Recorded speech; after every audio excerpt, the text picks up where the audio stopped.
গণ অধিকার পরিষদের পক্ষ থেকে আমরা স্পষ্টভাবে বলেছি, গণহত্যার বিচার হতে হবে, আওয়ামী লীগকে নিষিদ্ধ করতে হবে এবং একই সাথে প্রয়োজনীয় রাষ্ট্র সংস্কার। তবে সেই সংস্কার হতে হবে জাতীয় ঐক্যমতের ভিত্তিতে।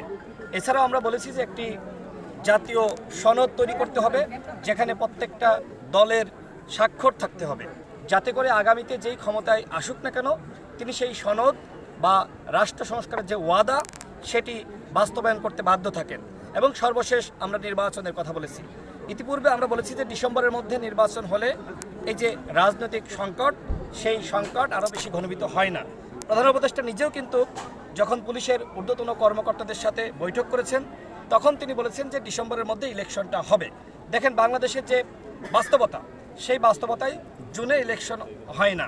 তো সেই জায়গায় আমরা বলেছি যে ডিসেম্বরের মধ্যে ইলেকশন হতে পারে, যেহেতু প্রধান উপদেষ্টা নিজেই বলেছেন, সুতরাং ডিসেম্বরের মধ্যে ইলেকশন হলে রাজনৈতিক দলগুলোর সাথে সরকারের যে দূরত্ব, সেই দূরত্ব কমে আসবে। কিন্তু আমরা দেখতে পাচ্ছি যে কোনো উপদেষ্টা আওয়ামী লীগকে পুনর্বাসন করছেন এবং রিফাইন্ড আওয়ামী লীগ ফিরিয়ে আনার চক্রান্তে তারা জড়িত রয়েছেন। দেখেন, আমাদের প্রধান উপদেষ্টা তিনি সবার কাছে গ্রহণযোগ্য, বাংলাদেশের মানুষের কাছে যেমন গ্রহণযোগ্য, ঠিক একইভাবে আন্তর্জাতিক পরিমণ্ডলেও গ্রহণযোগ্য। কিন্তু তার আশপাশে যে আওয়ামী দোসররা এবং ভারতীয় রয়ের এজেন্ডা রয়েছে, তাদের মাধ্যমে আসলে কোনোভাবেই রাষ্ট্র সংস্কার এবং গণহত্যার বিচার দ্রুত সময়ের মধ্যে হবে, সেটি আসলে আমরা বিশ্বাস করতে পারছি না। এই যে সরকারের 8.5 মাস অতিবাহিত হয়েছে, রাষ্ট্র সংস্কারের কোনো ছিটেফোঁটা আমরা দেখছি না। সরকার আর কতদিনের মধ্যে আসলে রাষ্ট্র সংস্কার করতে চাই, সেই প্রশ্ন আমরা করছি। এবং একই সাথে এই যে গণহত্যার বিচার, এই যে বিচার নিয়ে তালবাহানা, আওয়ামী লীগের কয়েকজনকে গ্রেপ্তার করা হয়েছে এখনো পর্যন্ত? সচিবালয়ে আওয়ামী লীগ, পুলিশে আওয়ামী লীগ, র্যাবে আওয়ামী লীগ। এই যে 2000 শহীদ, 30,000 আহত যোদ্ধা। দেখেন, 28 অক্টোবর সেই সময় বিএনপি, জামাত, গণ অধিকার পরিষদের প্রায় 30,000 নেতাকর্মীকে গ্রেপ্তার করা হলো। কিন্তু একটি গণ অভ্যুত্থান হয়েছে, এই গণ অভ্যুত্থানের পরেও এখনো পর্যন্ত 30,000 আওয়ামী লীগের পান্ডা সন্ত্রাসীদেরকে গ্রেপ্তার করা হয়নি।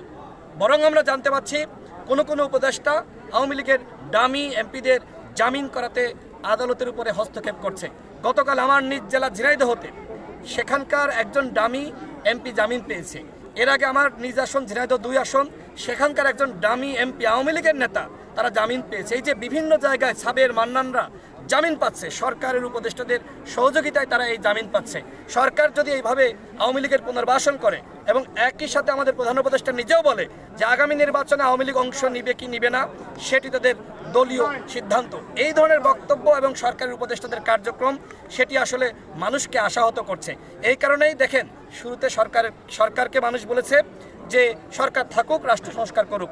এখন কিন্তু ভিন্ন মত, এখন মানুষের ভিতরে একটি মিশ্র প্রতিক্রিয়া। আমরা সরকারকে বলবো রাজনৈতিক দলগুলোর সাথে দূরত্ব কমিয়ে আনেন এবং দ্রুত সময়ের মধ্যে নির্বাচনের একটি রোডম্যাপ ঘোষণা করেন। অন্যথায় নির্বাচন নিয়ে যদি অনিশ্চয়তা তৈরি হয়, ধোঁয়াশা তৈরি হয়, সেক্ষেত্রে সংকট আরও বেশি ঘনীভূত হবে এবং আরেকটি 1-11 ঘটার সম্ভাবনা থাকবে। সর্বশেষ যেটি বলবো, প্রধান উপদেষ্টার উপরে আমাদের সকলের আস্থা বিশ্বাসের জায়গাটা রয়েছে, আমরা তার উপর ভরসা রাখতে চাই, কিন্তু অন্যান্য উপদেষ্টাদের উপর আমাদের কোনো ভরসা নাই।